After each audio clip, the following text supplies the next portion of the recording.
لہٰذا آپ یہاں پہ دیکھیں کہ اس کائنات کے اندر جو اولیاء الہی ہیں، انبیاء ہیں، اوصیاء ہیں، ان تمام کو اگر کوئی مقام ملا ہے تو وہ اہل بیت علیہ السلام سے متوسل ہونے کے نتیجے میں ملا ہے، اور بالخصوص امام حسین علیہ السلام بالخصوص۔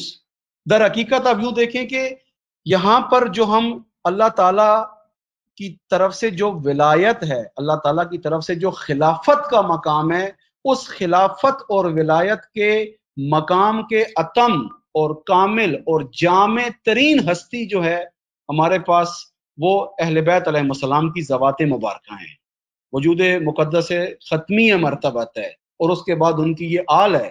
لہٰذا تاریخ کے اندر آپ جتنی بھی تہذیبی اس تاریخ کی ہم جو بات کر رہے ہیں، اس کے مختلف مرحلوں کی اگر آپ اس کو دیکھیں تو ہر زمانے کے اندر جب بھی ایک نبی اللہ کی طرف سے ابتلاعات اور آزمائشوں میں جب گھرا ہے تو اس نے انہی کا واسطہ اللہ تعالیٰ کو دیا ہے، اور اسی واسطے کے نتیجے میں اللہ تعالیٰ نے انہیں جو ہے وہ مقام عطا فرمایا ہے۔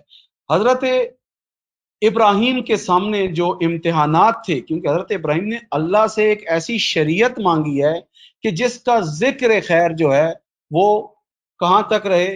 تا قیامت رہے۔ اور اسی طریقے سے ایک اور جو اہم چیز حضرت ابراہیم نے اللہ سے مانگی تھی، وہ تا قیامت جو خلافت کا سلسلہ ہے، جو امامت کا سلسلہ ہے، جو بشر کے لیے سب سے اہم اور بنیادی ایک مقام ہے، یعنی ولایت اور خلافت اور امامت کا مقام، اللہ تعالیٰ سے اس کی بھی دعا مانگی تھی کہ پروردگارہ یہ میری نسل میں سے قرار دے۔ یہ دعا ہے حضرت ابراہیم کی، لہٰذا اللہ تعالیٰ نے اسی کے مطابق امتحانوں میں سے گزارا ہے۔ ان میں سے ایک اہم ترین امتحان جو حضرت ابراہیم کا، جس کو ہم یہاں آج کی گفتگو میں اس پہلو سے ذکر کریں گے، وہ ہے حضرت ابراہیم کے لیے ذبح اسماعیل۔ کہ آپ دیکھیں تاریخ اٹھا کے، اگر آپ دیکھیں کہ حضرت ابراہیم کو عمر کے کس حصے میں اللہ تعالیٰ اسماعیل دے رہے ہیں، کتنا عرصہ بغیر جو ہے وہ فرزند کے گزارا، اولاد نہیں تھی، اور جب اللہ تعالیٰ نے یہ اولاد دی بھی صحیح، اس عمر کے آخری حصے میں جا کر اب اللہ تعالیٰ حضرت ابراہیم کی وابستگیوں کا امتحان لے رہا ہے۔ جن کی اولادیں ہیں، اب جو آپ میں سے شادی شدہ ہیں وہ اس کو سمجھ سکتے ہیں کہ اولاد کے ساتھ تعلق انسان کا کیسا ہے۔ انسان ہر چیز سے گزر سکتا ہے، اپنے آپ سے گزر سکتا ہے، لیکن اولاد کی نسبت جو ہے وہ چاہتا ہے کہ اس کے اوپر کوئی آنچ نہ آئے۔ اللہ تعالیٰ امتحان لیتا ہے۔ ابھی دیکھیں ہمیں جو دین سکھایا گیا ہے نا، ہمارا دین ابھی بڑا میٹھا میٹھا دین ہے، ہاں بہت میٹھا دین ہے۔ تہذیبی دین انسان کو یہ نگاہ دیتا ہے کہ دیکھو جتنا زیادہ دیندار بننے کی کوشش کرو گے اتنا زیادہ امتحانوں کے لیے تیار رہو۔ اور ہم ابھی کس دین کی ترویج کر رہے ہیں؟ ابھی ہمارے معاشرے میں، ہمارے سٹیج پر اور ہمارے آس پاس میں جس دین کی ترویج کر رہی ہے وہ نہایت سادہ ہے، کوئی اس میں زحمت نہیں ہے، کوئی اس میں مشکل نہیں ہے، آرام سے آپ کہیں سے بھی کماؤ، کسی بھی طرح سے کماؤ، بس ٹھیک ہے صدقے پہ تھوڑا کچھ دے دو، نظر نیاز میں کچھ دے دو تو مسئلہ نہیں ہے، انشاءاللہ سارے مسئلے حل ہیں، رزق بھی پاک ہو گیا اور آپ کی ذمہ داری بھی ادا ہو گئی۔ لیکن اللہ تعالیٰ کا جو دین ہے اس کے اندر آپ اگر الہی اسی تہذیبی نگاہ سے دیکھیں تو اللہ کیا کرتا ہے؟ اللہ تعالیٰ یہ کہتا ہے کہ جو جتنا زیادہ عبودیت کے لیے آگے آنا چاہتا ہے اس کو اتنا بڑا امتحان دینا ہوگا۔ آپ انبیاء کی اگر تاریخ اٹھا کے دیکھ لیں، ایک ایک نبی کتنے کتنے بڑے امتحان دیے۔ اب ہم آئیں حضرت ابراہیم تک۔ حضرت ابراہیم نے اللہ تعالیٰ سے خلافت مانگی ہے، اللہ تعالیٰ کی اسی حاکمیت کے اقامے اور قیام کے لیے، تو اللہ تعالیٰ نے کہا ٹھیک ہے، بس ایک مرحلہ جو حضرت ابراہیم کے امتحان کا ہے وہ ذبح اسماعیل ہے۔ وہ پورا آپ کے ذہن میں نقشہ کہ کیا ہوا، ہم نے کیا کیا، ہماری آج مشکل کیا ہے؟ ہم نے عید قربانی کے اندر ہم نے بکرا اور اس کے اندر جو ہے وہ بیل اور اس کے اندر فلاں اور یہ چیزیں ہم نے اس کو زیادہ ہائی لائٹ کر دیا، وہ اصل مفہوم تو ختم ہو گیا۔ مسئلہ قربانی ہے، مسئلہ دمبا نہیں ہے، مسئلہ گائے بیل اور اس کے اندر یہ جو چیزیں ہم مختلف اس ٹائم پہ قربانی میں استعمال کرتے ہیں یہ نہیں ہے۔ ابھی آپ دیکھیں جہاں پہ تہذیبی دین پروان نہ چڑھ رہا ہو وہاں پر عید قربان کے دن بھی ساری توجہ کس کے اوپر ہے؟ اس خود قربانی کے جانور کے اوپر ہے۔ جبکہ مسئلہ قربانی کا جانور نہیں ہے، مسئلہ قربانی کے جانور کی شہرگ پہ چھری چلانا نہیں ہے، مسئلہ غیر اللہ کی شہرگ پہ چھری چلانے کا ہے، مسئلہ انسان کے تعلقات، ایسے تعلقات جو انسان کو عبودیت کے قریب کرنے کے بجائے دور کر رہے ہیں، اس کی شہرگ پہ چھری چلانے کا دن ہے عید قربان۔ قربانی یہ ہے۔ لہٰذا آپ دیکھتے ہیں کہ یہاں پر جب اللہ تعالیٰ نے اس آزمائش سے گزارا اور حضرت ابراہیم کو جو ہے یہاں پر صادق پایا اور حضرت اسماعیل کو بھی اس مقام پر پایا، تو اللہ نے یہاں پہ دو کام کیے ہیں، دقت کریں آپ۔ ایک تو یہ کہ روایت کے اندر ہے کہ اللہ تعالیٰ نے اسی مقام پر، یعنی جب حضرت اسماعیل کی جگہ پہ چھری جو ہے وہ جانور پہ چلی، تو یہاں پر اللہ تعالیٰ نے وحی کے ذریعے سے حضرت ابراہیم سے پوچھا، بتاؤ کہ تمہارے نزدیک سب سے زیادہ عزیز کون ہے؟ یہ سوال ہے اللہ تعالیٰ کا، اللہ تعالیٰ کا سوال ہے حضرت ابراہیم سے کہ بتائیں کہ آپ کے نزدیک سب سے زیادہ جو ہے وہ عزیز کون ہے؟ تو یہاں پر اللہ تعالیٰ کی بارگاہ میں جو ہے وہ حضرت ابراہیم فرماتے ہیں کہ تیری مخلوقات میں سب سے زیادہ میرے نزدیک عزیز جو ہے وہ تیرا حبیب ختمی مرتبت حضرت محمد مصطفیٰ صلی اللہ علیہ وآلہ وسلم ہے، کا سب سے زیادہ عزیز میرے نزدیک جو ہے وہ یہ نبی اکرم ہے۔ ظاہر ہے ابراہیم کے پاس علم غیب تھا، حضرت ابراہیم کے لیے زمانہ ماضی، حال اور مستقبل، کوئی یہ تین زمانے الگ نہیں تھے کوئی چیز۔ حضرت ابراہیم اس الہی غیب کی نگاہ سے جو چیز دیکھ رہے تھے وہ آئندہ کی نسلوں کے اندر رسول اللہ کی بعثت کو دیکھ رہے تھے۔ فرمایا میرے لیے روئے زمین پہ سب سے زیادہ عزیز جو انسان ہے تیری مخلوق میں سے ہوا احب الی من نفسی، ہوا احب الی من نفسی، میرے نزدیک سب سے زیادہ عزیز تیرا یہ رسول ہے۔ اور یہاں پر پھر اگلے مرنے میں اللہ تعالیٰ وہی میں حضرت ابراہیم سے پوچھتے ہیں کہ بتاؤ تمہارے لیے اپنا بیٹا اسماعیل جو ہے اس کا جو ذبح ہونا تھا یہ زیادہ دردناک تھا یا تمہارے لیے رسول کا جو نواسا ہے حسین ابن علی اس کا ذبح ہونا تمہارے لیے جو ہے زیادہ دردناک ہے؟ یہ وہ منظر تھا کہ جہاں سے پھر جو آشنائی ہے حضرت ابراہیم کی امام حسین کی نسبت، اور یہاں پر اللہ تعالیٰ کی بارگاہ میں کہتے ہیں کہ میرا اسماعیل حسین کے سامنے کچھ نہیں ہے۔ فرمایا کہ میرے لیے سب سے زیادہ اذیت ناک جو مرلہ ہے وہ امام حسین علیہ السلام یعنی نواسہ رسول جو ہیں، یہ میرے لیے سب سے زیادہ اذیت کا باعث ہے کہ ان کو یہ تکلیف پہنچے اور یہ اس اذیت کے مرحلے سے گزرے۔ کہ یہیں پر ہم دیکھتے ہیں کہ جو ہے وہ باقاعدہ ان کے سامنے پوری داستان دہرائی گئی، حضرت جبرائیل نے پوری داستان جو کربلا کی ہے اور امام حسین علیہ السلام کے ساتھ جو کچھ ہونا ہے اور ان کی جو آل کے ساتھ ہونا ہے اس کو دہرایا ہے۔ اور یہاں سے جو ہے قرآن کی یہ جو آیت ہے کہ وَفَدَيْنَاهُ بِذِبْحٍ عَظِيمٍ، کہ اللہ تعالیٰ نے جو ہے وہ فدیہ قرار دیا حضرت اسماعیل کا، کہ جس کو آپ دیکھتے ہیں کہ اللہ نے اسی نسل ابراہیم میں سے جو ہے وہ اس قربانی کو امام حسین علیہ السلام کے لیے قرار دیا۔ دقت کریں آپ، اللہ تعالیٰ انعام دیتا ہے بڑے امتحانوں کے لیے تیار ہونے والے انسانوں کو۔ اللہ نے امامت حضرت ابراہیم کی ذریت میں رکھ دی، اور اسی طرح سے آپ دیکھتے ہیں کہ جو مختلف امتحان ہیں حضرت ابراہیم کے، کہ جس میں یہ امتحان سب سے بڑا امتحان تھا ذبح عظیم کا، اسی ذبح اسماعیل کے ٹائم پہ آپ دیکھتے ہیں کہ اللہ تعالیٰ کی بارگاہ میں جس استقامت کو خدا سے مانگتے ہیں، اور اس کے بعد جب اللہ تعالیٰ ان کو امامت کا مقام دینا چاہتا ہے، اور یہاں پر سورہ بقرہ کی آیت نمبر 124 کہ قرآن فرما رہا ہے وَإِذِ ابْتَلَىٰ إِبْرَاهِيمَ رَبُّهُ بِكَلِمَاتٍ فَأَتَمَّهُنَّ قَالَ إِنِّي جَاعِلُكَ لِلنَّاسِ إِمَامًا۔ امام جعفر صادق علیہ السلام سے سوال کیا گیا کہ یہاں پہ کلمات سے کیا مراد ہے، یہ کن کلمات کی بات ہو رہی ہے؟ تو یہاں پر امام فرماتے ہیں ہی الکلمات التی تلقاها آدم من ربہ فتاب علیہ، یہاں پر جن کلمات کی بات ہو رہی ہے کہ اللہ تعالیٰ نے جو امتحان لیا حضرت ابراہیم سے، اور اس میں جو کلمات شامل ہیں، یہ کلمات جن کے ذریعے سے آزمایا گیا حضرت ابراہیم کو، وہ ان اہل بیت کی نسبت حضرت ابراہیم کی کیا ہے، اس کے ذریعے سے حضرت ابراہیم کو یہاں پر آزمایا گیا۔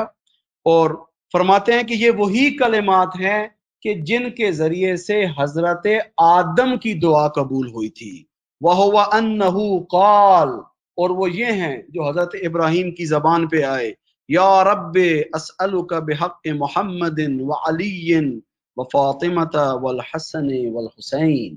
اب دیکھیں کہ جو ولایت اور زمین کے اوپر خلافت کے اتم اور جامع اور کامل نمونے ہیں، وہ اہل بیت کی ہستیاں ہیں۔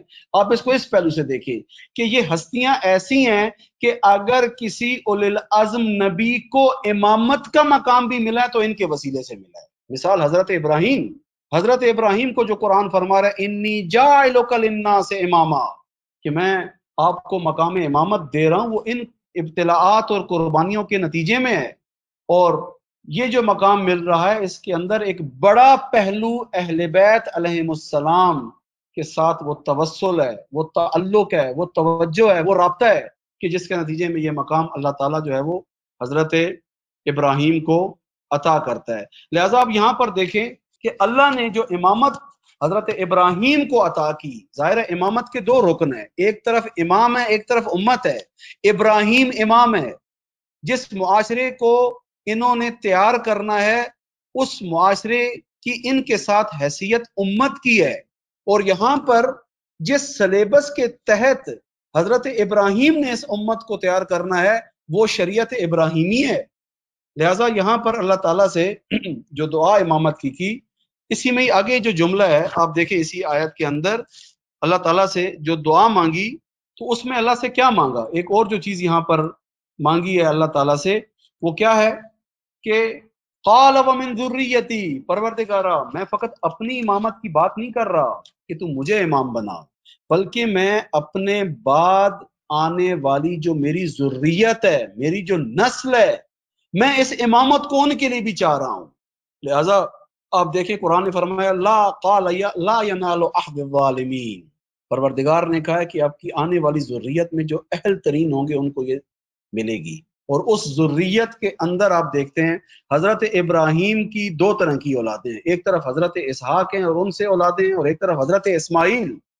حضرت اسماعیل نے حضرت ابراہیم کی ولایت میں جس سطح کا امتحان دیا اس کے نتیجے میں اللہ تعالیٰ نے ذریت حضرت اسماعیل سے آگے آپ دیکھتے ہیں کہ ختمی مرتبت کو قرار دیا رسول اکرم کو، اور اس کے بعد انہی کی نسل میں سے آپ دیکھیں امام حسین کو قرار دیا، اور اسی ذبح عظیم ہونے کے نتیجے میں امام حسین آئمہ میں سے بھی امام حسین کی نسل میں سے اگلے 9 امام قرار دیے، اگلے 9 امام حسین کی نسل سے قرار دیے۔ لہٰذا اگر آج ہمارے پاس اسلامی تہذیب اور تمدن جس پہ ہم بات کر رہے ہیں، اس کا ایک نہایتی محوری ترین جو چیز ہے وہ امام حسین علیہ السلام کی ہستی ہے، اور اس ہستی کی نسبت جو ہے تمام جو تہذیبی اقدامات ہیں ان کو دیکھنے کی یہاں پر ضرورت ہے۔ میں یہاں پر